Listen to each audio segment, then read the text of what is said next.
परमेश्वर के महान और अद्भुत अनुग्रह से ये समय एक बार फिर से हमारे जीवनों के अंदर आ गया है कि हम परमेश्वर के वचन के ऊपर अपना ध्यान केंद्रित करने जा रहे हैं। और एक विषय जो हमने बीते समय आरंभ किया था कि परमेश्वर के वो सारे आत्मिक हथियार जिसके बारे में पौलुस ने इफिसियों की पत्री के 6 अध्याय के अंदर बताया है, वो आत्मिक हथियार आखिर क्या हैं, हमने इस बात को देखने का प्रयास करना शुरू किया था। और उद्धार के टोप के ऊपर हमने वो अध्ययन लिया था जिसके द्वारा हमने इस बात को समझा था कि पौलुस ने जब उद्धार के टोप के बारे में बातचीत करी तो वो उद्धार का टोप वास्तव में क्या था और कैसे एक विश्वासी वो उद्धार का टोप धारण करके अपने जीवन को कैसे उन परीक्षाओं से जो शैतान हमारे जीवन के अंदर लेकर के आता है, कैसे उन परीक्षाओं के ऊपर एक विश्वासी जय प्राप्त कर सकता है।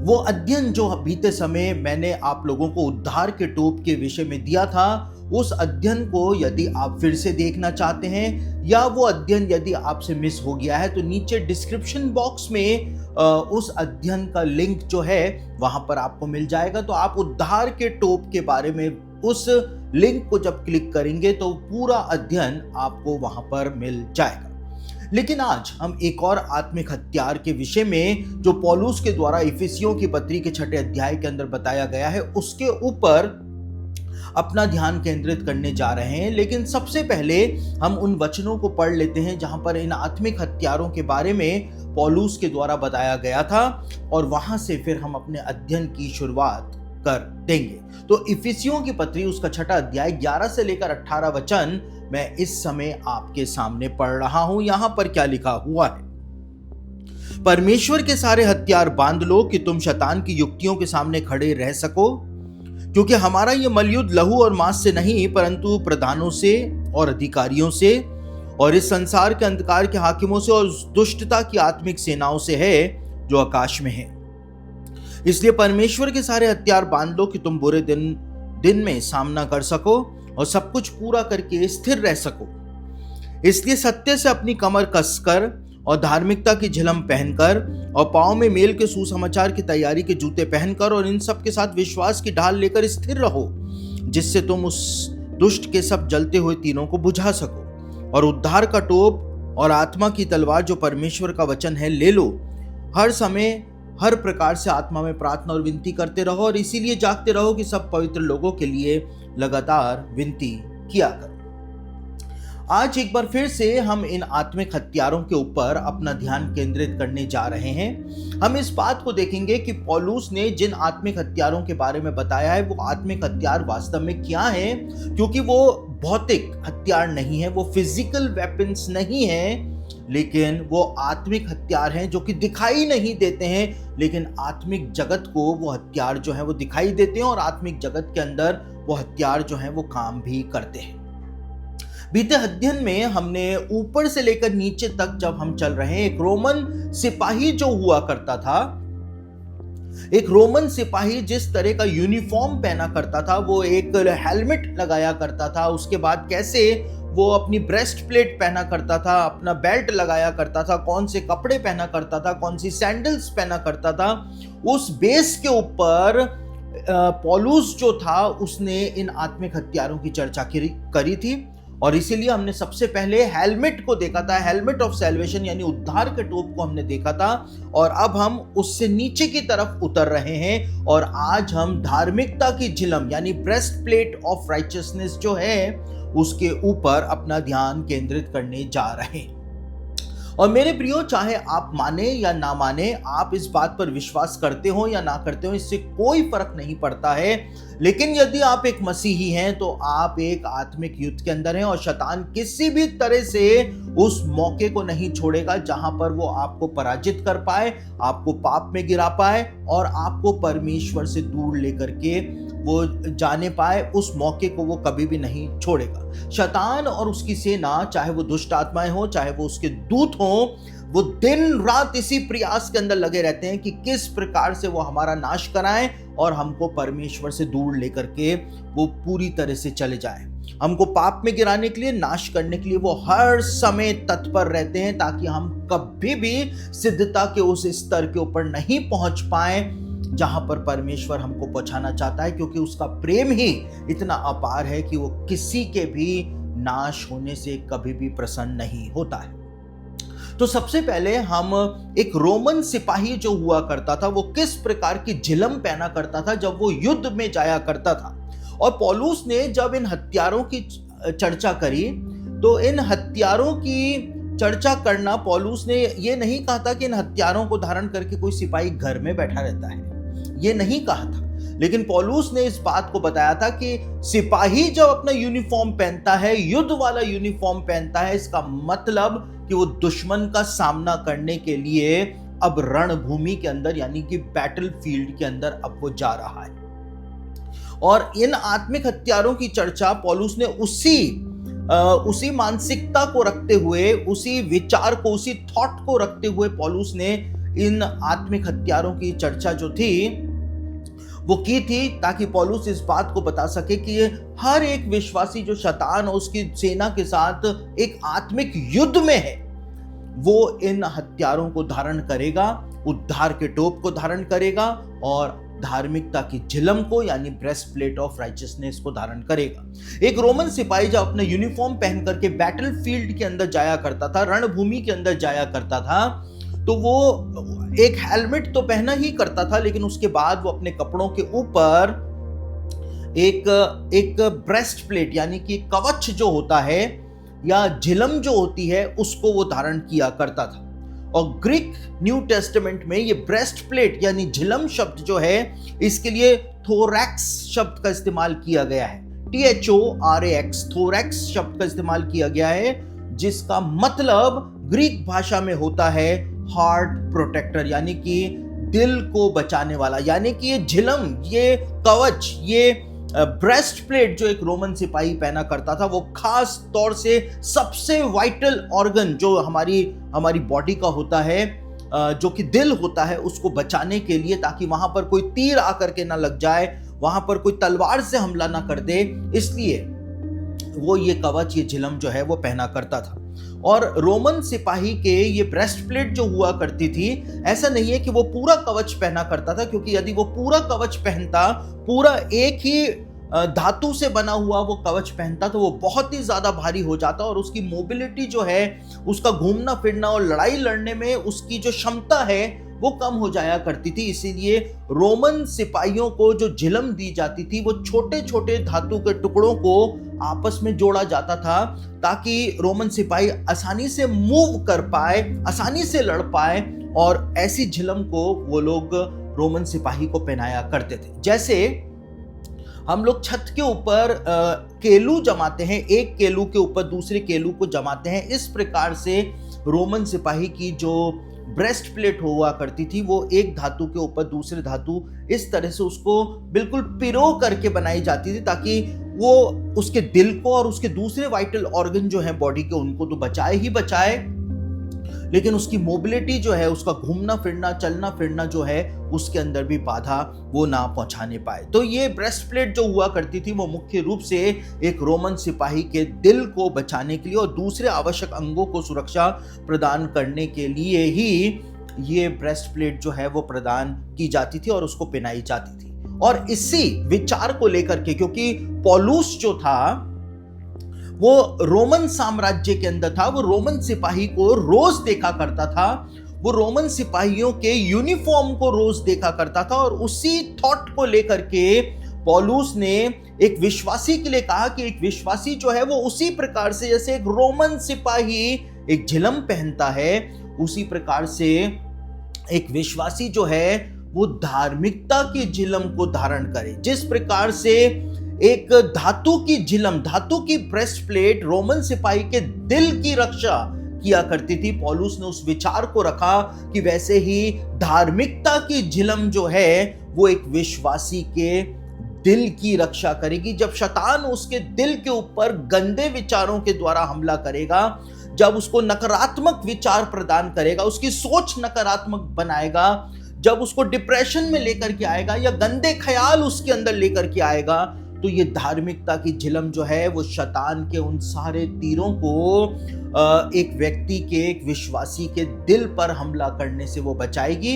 इस बात को पौलुस ने, इस विचार को लेकर के पौलुस ने कहा था कि हमारे आत्मिक हथियार हैं धार्मिकता की झिलम पहन करके एक विश्वासी अपने दिल को और अपने जो दूसरे वाइटल ऑर्गन्स हैं उनको शैतान के हमले से बचा सकता है।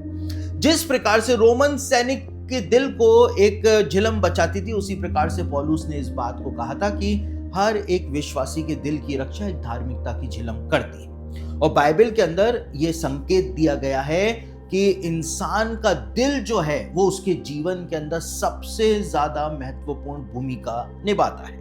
नीति वचन उसका 4 अध्याय और उसके 23वें वचन के अंदर, यानी कि प्रोवर्ब्स 4:23 के अंदर साफ तौर से लिखा हुआ है, सबसे अधिक अपने मन की रक्षा कर, क्योंकि जीवन का मूल स्रोत वही है। बाइबल इस बात को कहती है कि एक इंसान को अपने दिल की सबसे ज्यादा रक्षा करनी चाहिए, अपने विचारों की सबसे ज्यादा चौकसी करनी चाहिए। और इसीलिए यिर्मयाह की किताब के अंदर लिखा हुआ है कि दिल जो है उसको असाध्य रोग लगा हुआ है, उसका भेद कौन समझ सकता है। एक असाध्य रोग लगा हुआ है। दिल ही वो जगह है जहां पर शैतान हमले करता है और गलत विचारों को वो एक व्यक्ति के अंदर वहीं पर ही परोसता है, वहीं पर ही डालता है। और इसीलिए बाइबल के अंदर लिखा हुआ है, बाइबल चेतावनी देती है एक इंसान को कि सबसे ज्यादा एक इंसान जो है, एक विश्वासी जो है, उसको अपने दिल के विचारों की चौकसी करनी चाहिए और अपने दिल को संभालना चाहिए, क्योंकि जीवन का मूल स्रोत जो है वो वही है। तो जिस प्रकार से एक झिलम एक रोमन सैनिक के दिल को बचाया करती थी, धार्मिकता की झिलम जो है वो एक विश्वासी के दिल को शैतान के हमले से बचाती है, ताकि एक विश्वासी जो है वो परमेश्वर से दूर ना हो जाए, अपने विश्वास के अंदर पीछे ना हट जाए। लेकिन अब सवाल जो है वो और भी ज्यादा पेचीदा हो जाता है। सवाल ये पेचीदा हो जाता है कि ये धार्मिकता की झिलम आखिर क्या है, जिसके बारे में पौलुस ने इफिसियों की पत्री के अंदर बताया है। ये धार्मिकता की झिलम वास्तव में क्या है, ये कंसेप्ट क्या है, पौलुस ने क्यों इस कंसेप्ट को उठाया और कहा कि धार्मिकता की झिलम के द्वारा ही तुम बचोगे और किसी भी चीज के द्वारा तुम्हारे हार्ट को तुम प्रोटेक्ट नहीं कर पाओगे। तो इसका जवाब खुद पौलुस के द्वारा ही नया नियम के अंदर अपनी एक पत्री के अंदर प्रदान किया गया था। पौलुस ने इस बात को बताया था कि वास्तव में ये धार्मिकता की झिलम क्या है, जो एक विश्वासी के दिल को प्रोटेक्ट करती है। पहला थिस्सलुनीकियों उसका 5 अध्याय उसके 8वें वचन के अंदर वो बात जो है वो बताई गई है। यहां पर लिखा है, पौलुस कहता है, पर हम तो दिन के हैं, विश्वास और प्रेम की झिलम पहनकर और उद्धार की आशा का टोप पहनकर सावधान रहे। अब यहां पर उद्धार की आशा का टोप के साथ साथ पौलुस ने धार्मिकता की झिलम के बारे में भी बताया। उस धार्मिकता की झिलम को पौलुस ने यहां पर विश्वास और प्रेम की झिलम कहा है। एक विश्वासी का विश्वास और प्रेम जो होता है उसको पौलुस ने धार्मिकता की झिलम कहा है। एक विश्वास रूपी झिलम जो है हर विश्वासी पहना रहता है, प्रेम रूपी झिलम हर एक विश्वासी पहना रहता है और इसी वजह से वो शैतान के हमलों से बच जाता है। विश्वास जो है बाइबल के अंदर उसको एक वरदान बताया गया है, वो वरदान जो परमेश्वर के द्वारा एक व्यक्ति को प्रदान किया जाता है। और इसीलिए पौलुस ने 1 कुरिन्थियों उसके 12 अध्याय में जब पवित्र आत्मा के 9 वरदानों की 9 गिफ्ट्स की चर्चा करी, तो वहां पर उसने विश्वास को भी पवित्र आत्मा का ही एक वरदान बताया था। पौलुस ने इस बात को साफ तौर से वहां पर प्रकट किया था। तो विश्वास जो है ये एक व्यक्ति के लिए झिलम का यानी ब्रेस्ट प्लेट का यानी कि कवच का काम करता है। ये बात पौलुस ने यहां पर बताई, विश्वास और प्रेम। अभी हम सिर्फ विश्वास को देख रहे हैं। पौलुस इस बात को कहता है कि विश्वास जो है, जो कि एक वरदान है, जो विशेष रूप से परमेश्वर के पवित्र आत्मा के द्वारा प्रदान किया जाता है, और ये विश्वास का वरदान जो है ये कवच की तरह एक विश्वासी की शैतान से रक्षा करता है। बाइबल के अंदर इस बात को बताया गया है कि ये विश्वास जो है वो पवित्र लोगों को सिर्फ एक ही बार दिया गया है। बाइबल में इस बात को लिखा हुआ है कि उस विश्वास की पूरी रखवाली करो जो पवित्र लोगों को सिर्फ एक ही बार दिया गया है। इस बात को बाइबल साफ तौर से बताती है कि विश्वास एक वरदान है और सिर्फ एक ही बार एक विश्वासी को यह प्रदान किया जाता है। यदि यह विश्वास क्षतिग्रस्त हो जाता है, टूट जाता है प्रभु के ऊपर से, तो वो कवच जो होता है वो एक विश्वासी के जीवन के ऊपर आत्मिक तौर से टूट जाता है। और ये विश्वास क्या है? यीशु मसीह के ऊपर विश्वास करना, उसके बलिदान के ऊपर विश्वास करना, उसकी मृत्यु के ऊपर विश्वास करना और ये विश्वास करना कि वो वापस से जी उठा है। यही तो वो विश्वास है जो चट्टान की तरह मजबूत है, जो हमको शैतान के हमले से बचाता है। देखिए, प्रारंभिक सदी के अंदर जो प्रारंभिक कलीसिया थी या प्रारंभिक सदियों की जो कलीसियाएं थी, वो एक विश्वास वचन को बार बार दोहराया करती थी, जिसको हम अपोस्टल्स क्रीड यानी प्रेरितों का विश्वास वचन कहते हैं। यदि आप अर्ली चर्च हिस्ट्री को पढ़ें, कलीसिया के इतिहास को पढ़ें, तो कलीसिया के इतिहास के अंदर आप इस बात को जानेंगे कि जो प्रेरित थे, यीशु मसीह के जो प्रेरित थे, उन्होंने कलीसिया को एक विश्वास वचन बना करके दिया था। अपना एक विश्वास जो होता है कि एक मसीही आखिर किस चीज के ऊपर विश्वास करता है, वो बना करके एक स्टेटमेंट बना करके दिया था कि हर मसीही से जब पूछा जाए कि तुम्हारा विश्वास क्या है, तो हर एक मसीही जो है वो इस प्रकार से जवाब देगा। और उस विश्वास वचन को आज भी हम मसीही होने के नाते, विश्वासी होने के नाते, उस विश्वास वचन को हम आज भी दोहराते हैं, जिसको अपोस्टल्स क्रीड कहा जाता है। पहला पत्रस उसका 3रा अध्याय और उसके 15वें वचन के अंदर पत्रस के द्वारा एक बात लिखी गई थी। क्या लिखा गया था?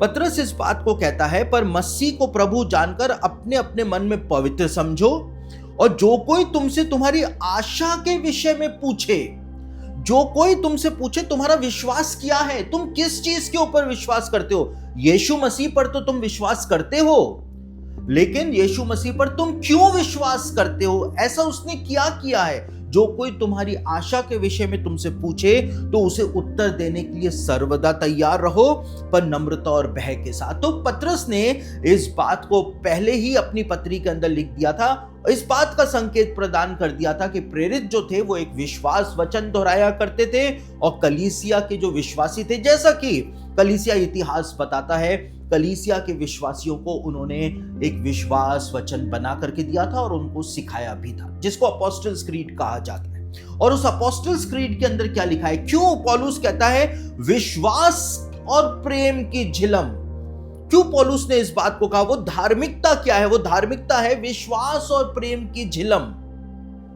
और विश्वास क्या है? वो विश्वास क्या है जो हमारे लिए कवच का काम करता है? अपोस्टल्स क्रीड जो है, प्रेरितों का विश्वास वचन जो है, उसके अंदर हर एक मसीही इस बात को दोहराता है कि मैं विश्वास करता हूं सर्वशक्तिमान पिता परमेश्वर पर, जिसने स्वर्ग और पृथ्वी की सृष्टि की। यानी कि मेरा विश्वास किस पर है? मेरा विश्वास सांसारिक चीजों के ऊपर नहीं है, किसी इंसान के ऊपर नहीं है, मेरा विश्वास यूनिवर्स की किसी भी चीज के ऊपर नहीं है, लेकिन मेरा विश्वास जो है, जो चट्टान रूपी विश्वास है, वो उस पिता पर है। पिता पर है, स्वामी पर नहीं है। वो हमारा पिता है, जिसने इस सारी सृष्टि की रचना कर दी, वो हमारा पिता है। मैं उस पिता पर, परमेश्वर पर विश्वास करता हूं, जिसने स्वर्ग और पृथ्वी को बनाया। यानी स्वर्ग और पृथ्वी अपने आप नहीं बने हैं। जैसा कि वैज्ञानिक कहते हैं कि एक बिग बैंग हुआ, और बिग बैंग होने के बाद सब चीजें अपने जगह पर प्रॉपर रूप में आ गई, और पृथ्वी जो है या सृष्टि जो है वो बन गई। लेकिन मैं इस पर विश्वास नहीं करता हूं, और इस पर विश्वास किया भी नहीं जा सकता है। यदि आप एक घड़ी लें और उस घड़ी के सारे पुर्जे आप अलग अलग करके रख दें, और उसको एक डिब्बे में बंद करके उसको 1 करोड़ साल के लिए आप रख दीजिए, और 1 करोड़ साल के बाद जब लोग उस डिब्बे को खोलेंगे, तो क्या वो डिब्बा जिसके पुर्जे अलग अलग कर दिए गए थे, क्या वो डिब्बे के वो सारे पुर्जे वापस से जुड़ करके क्या एक घड़ी बन जाएंगे? ऐसा तो हो ही नहीं सकता है। तो वैज्ञानिक जो है, साइंटिस्ट जो है, बिग बैंग थ्योरी जो लेकर के आए हैं कि एक विस्फोट हुआ था और उसके बाद अपने आप ही सब चीजें जुड़ करके पृथ्वी बन गई, सृष्टि बन गई, उस बात में कोई लॉजिक नहीं है। लेकिन मैं तो इस बात पर विश्वास करता हूं, पिता परमेश्वर पर विश्वास करता हूं, जिसने स्वर्ग और पृथ्वी की रचना की थी, सृष्टि की थी। उसके बाद प्रेरितों के विश्वास वचन में लिखा है, और उसके इकलौते पुत्र पर यानी हमारे प्रभु यीशु मसीह के ऊपर मैं विश्वास करता हूं। हमारा विश्वास क्या है? पिता परमेश्वर पर विश्वास है कि सारी सृष्टि का सृष्टिकर्ता वही है, और उसका इकलौता पुत्र। बाइबल के जमाने के अंदर और प्राचीन समय के अंदर बहुत सारे ऐसे लोग आए जिन्होंने अपने आप को देवता कहकर के प्रकट किया, और उन्होंने कहा कि परमेश्वर ने जो प्रॉमिस अदन की वाटिका के अंदर स्त्री को दिया था कि स्त्री का वंश आएगा, तो वो स्त्री का वंश जो है वो मैं हूं। ग्रीक देवता जो था अपोलो, उसके लिए ग्रीक लोग माना करते थे कि ये वही स्त्री का वंश है जिसका प्रॉमिस अदन की वाटिका के अंदर दिया गया है। उधर हम इजिप्ट के अंदर यदि देखें तो इजिप्ट के अंदर जो एक होरस नाम का देवता हुआ करता था, उसके लिए माना जाता था कि ये स्त्री का वंश है। तम्मूज जो कि एक बेबीलोनियन देवता हुआ करता था, उसके लिए माना जाता था कि ये परमेश्वर का इकलौता बेटा है, और ये वही है जिसके बारे में अदन की वाटिका के अंदर प्रॉमिस दिया गया था। लेकिन मैं उन सब चीजों के ऊपर विश्वास नहीं करता हूं। एक मसीह का विश्वास किया है, मैं विश्वास करता हूं उसके इकलौते बेटे अर्थात यीशु मसीह पर। यीशु मसीह ही परमेश्वर का इकलौता बेटा है, अपोलो नहीं है, होरस नहीं है, तम्मूज नहीं है, और कोई दूसरा नहीं है। लेकिन मेरा विश्वास क्या है? वो विश्वास जो कवच की तरह एक विश्वासी को प्रोटेक्ट करता है। मेरा विश्वास यीशु मसीह पर है, और यीशु मसीह ही परमेश्वर का इकलौता बेटा है। और आगे लिखा है, जो पवित्र आत्मा के द्वारा गर्भ में आया, किसी इंसान के द्वारा नहीं, वो पवित्र आत्मा के द्वारा गर्भ में आया, ये मेरा विश्वास है। कुंवारी मरियम से जन्मा, ये मेरा विश्वास है। आज कितने सारे विश्वासी भारत में जो अभी जिन्होंने प्रभु को ग्रहण किया है, जब भी क्रिसमस आता है तो वो इस बात का विरोध करना लग जाते हैं कि ईश्वर का कभी किसी स्त्री से जन्म हो ही नहीं सकता है। लेकिन यदि वो इस बात को बोल रहे हैं तो वो विश्वास जो है वो उनको कवच प्रदान नहीं कर रहा है, क्योंकि विश्वास जो है वो आपको तभी आपकी धार्मिकता की झिलम बनेगा जब आप इस बात को मानेंगे कि यीशु मसीह पवित्र आत्मा के द्वारा कुंवारी मरियम की गर्भ से जन्मा था। यही तो विश्वास है जो प्रेरितों ने हमको बना करके दिया है, बता करके दिया है। उसके बाद इसी विश्वास वचन के अंदर जो कि प्रेरितों के द्वारा बनाया गया था, यहां पे लिखा है, पैंतुस पिलातुस के समय दुख उठाया, क्रूस पर चढ़ाया गया, मर गया और गाड़ा गया, वह अधोलोक में उतरा, तीसरे दिन में मृतकों में से जी उठा, वह स्वर्ग पर चढ़ गया और सर्वशक्तिमान पिता परमेश्वर के दाहिने हाथ बैठा है। यहां पर स्पेसिफिकली इस बात को बताया गया है कि यीशु मसीह ने पैंतुस पिलातुस की हुकूमत में या उसके शासन के अंदर दुख उठाया था। स्पेसिफिकली टाइम पीरियड बताया गया है। क्यों बताया गया है? क्योंकि दानियल ने 70 सप्ताहों का जो टाइम पीरियड बताया था, उसके अंदर उसने स्पेसिफिकली बताया था कि मसीह जो है वो कब जन्म लेगा और कब दुख उठाएगा यरूशलेम में। और यहूदी जो हैं वो इस बात को मानना नहीं चाहते हैं कि यीशु मसीह ने पैंतुस पिलातुस के शासनकाल के अंदर दुख उठाया था। वो यीशु मसीह को मसीह ना मानने की वजह से खारिज करते हैं कि यीशु मसीह उस समय आया ही नहीं था जब पैंतुस पिलातुस का शासन था। तो यहां पर स्पेसिफिकली प्रेरितों के विश्वास वचन के अंदर बताया गया है कि यीशु मसीह ने पैंतुस पिलातुस की हुकूमत में दुख उठाया, एग्जैक्टली उस समय जब जो समय दानियल भविष्यवक्ता के द्वारा बताया गया था। और वो क्रूस पर चढ़ाया गया, वो मर गया, वो गाड़ा गया। मैं इन सब बातों के ऊपर विश्वास करता हूं। यही तो मेरी आशा है, यही तो मेरा कवच है कि मैं इन सब बातों के ऊपर विश्वास करता हूं।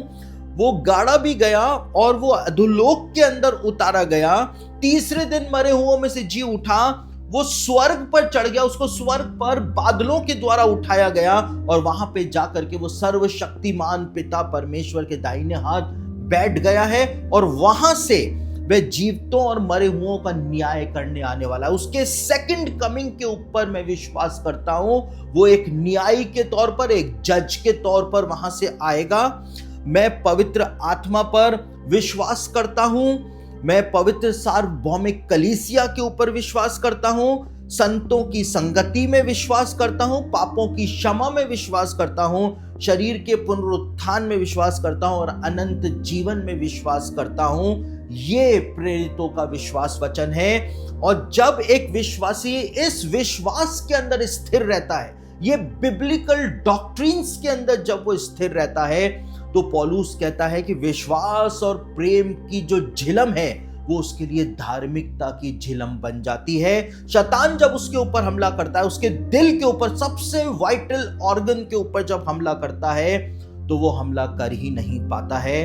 वो उसका हमला जो है वो विफल हो जाता है। जिस प्रकार से रोमन सैनिक के कवच के ऊपर किया गया हमला जो था वो विफल हो जाया करता था।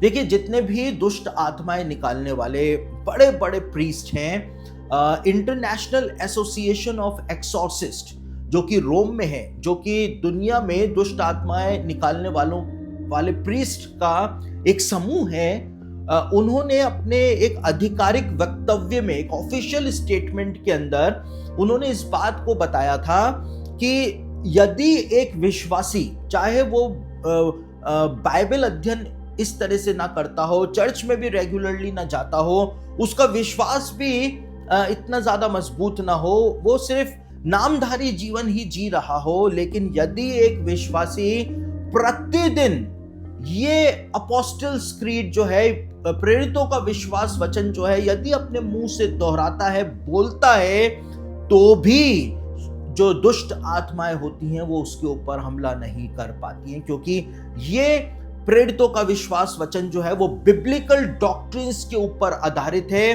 जो कवच का काम करती है एक विश्वासी को बचाने के लिए, और उस कवच के द्वारा शैतान जो है एक विश्वासी पर, एक मसीही के ऊपर हमला नहीं कर पाता है। तो पौलुस ने इस बात को कहा कि धार्मिकता की जो झिलम है उसको पहन लो ताकि शैतान तुम्हारा सामना ना कर पाए, और उस धार्मिकता की झिलम को पौलुस ने विश्वास और प्रेम की झिलम बताया था। हमने देखा विश्वास किस तरह से एक विश्वासी को प्रोटेक्ट करता है, लेकिन प्रेम के बारे में बाइबल जो है वो आखिर क्या बताती है। बाइबल के अंदर यूहन्ना 3:16 जो कि सबसे फेमस वर्स बाइबल की मानी जाती है, उसमें साफ तौर से बताया गया है, लिखा हुआ है कि परमेश्वर ने जगत से ऐसा प्रेम किया कि उसने अपना इकलौता पुत्र दे दिया ताकि जो कोई उस पर विश्वास करे वो नाश ना हो परंतु अनंत जीवन पाए। परमेश्वर इंसान से प्रेम रखता है। शैतान जो है, दुष्ट आत्माएं जो है, एक व्यक्ति के मन में परमेश्वर के प्रति ये बात डालती है कि परमेश्वर इंसान से नफरत करता है, जबकि परमेश्वर इंसान से हद से ज्यादा प्रेम करता है। ये बात बाइबल के अंदर बताई गई है, और बाइबल में पहला यूहन्ना के अंदर इस बात को बताया गया है। बाइबल में लिखा हुआ है कि प्रेम इसमें नहीं है कि हमने परमेश्वर से प्रेम किया।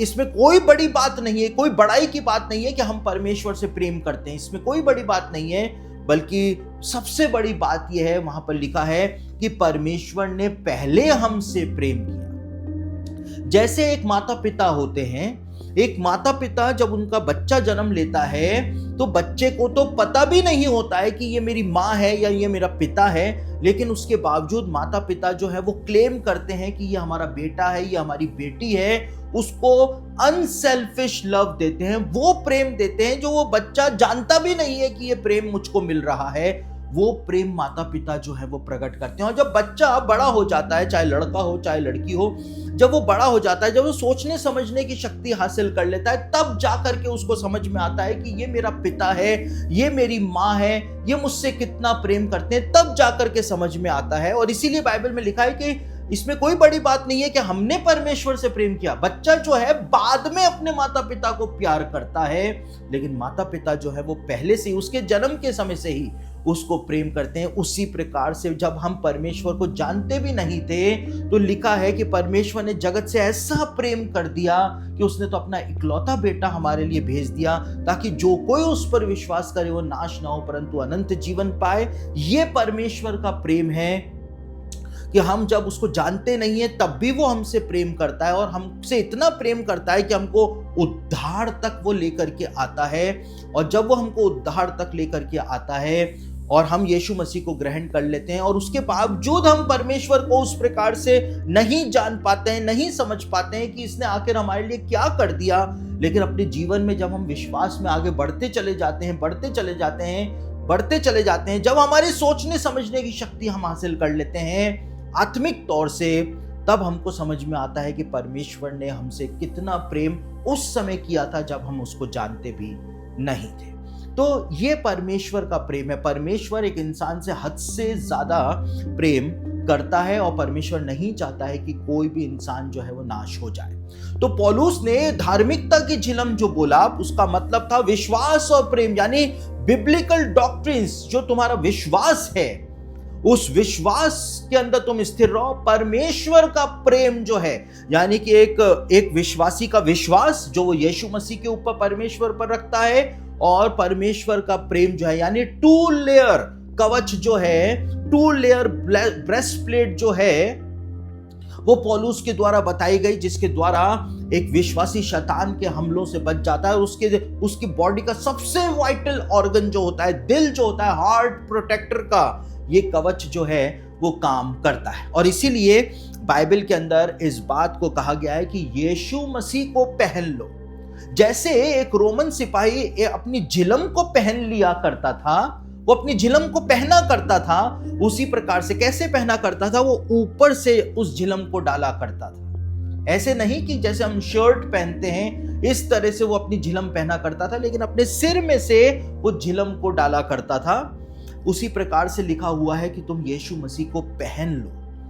कैसे पहन लो? जब हम बपतिस्मा लेते हैं तो हम पूरा पानी के अंदर नीचे तक चले जाते हैं, और जब हम निकल करके बाहर आते हैं तो हम यीशु मसीह के बलिदान, उसकी मृत्यु और उसके पुनरुत्थान की सामर्थ को अपने ऊपर ले लेते हैं। और जब हम पानी में से निकल करके आते हैं तो हम यीशु मसीह की धार्मिकता को पहन लेते हैं, और यीशु मसीह की धार्मिकता जो है वो बपतिस्मे के द्वारा पहनी जाती है।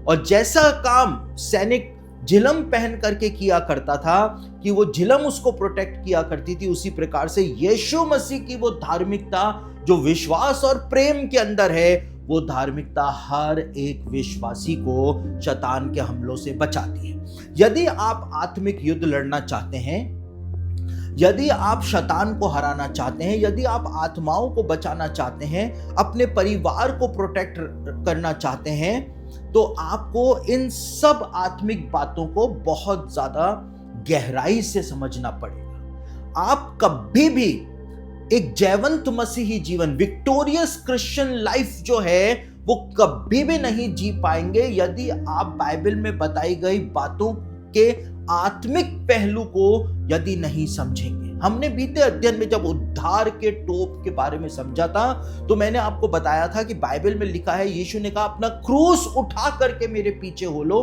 तो वो क्रूस उठाना वास्तव में होता क्या है? आज के हमारी जनरेशन के अंदर, आज के हमारे समय में डेथ टू सेल्फ, यानी खुद को मारने के बारे में नहीं प्रचार किया जा रहा है। बाइबल के अंदर लिखा हुआ है कि हर एक विश्वासी जिसने यीशु मसीह को ग्रहण किया है, वो विश्वासी खुद के लिए मर गया है और अब वो यीशु मसीह के लिए जीवित हो गया है। लेकिन आज के हमारे समय में खुद को जिंदा रखना और खुद की जो अभिलाषाएं हैं उनको पालने के बारे में बताया जा रहा है। लेकिन बाइबल जो है वो अपनी अभिलाषाओं को क्रूस के ऊपर चढ़ाने की बात करती है, खुद को क्रूस पे चढ़ाने की बात करती है। और वो क्रूस क्या है वो मैं पहले अध्ययन के अंदर ही आपको बता चुका हूं। तो आज हमने ये धार्मिकता की झिलम, जिसके बारे में पौलुस ने आत्मिक हत्यारों के बारे में बताया था, उस विषय के ऊपर हमने अध्ययन किया है कि यदि आप आत्मिक युद्ध प्रॉपरली लड़ना चाहते हैं, बिल्कुल जैसा मेथड पौलुस ने बताया है उस मेथड से लड़ना चाहते हैं, तो आपको इन बारीक बारीक बातों को समझना पड़ेगा। तब ही जाकर के जब आप सारे हथियारों को धारण कर लेंगे तो शैतान फिर आपका सामना नहीं कर पाएगा।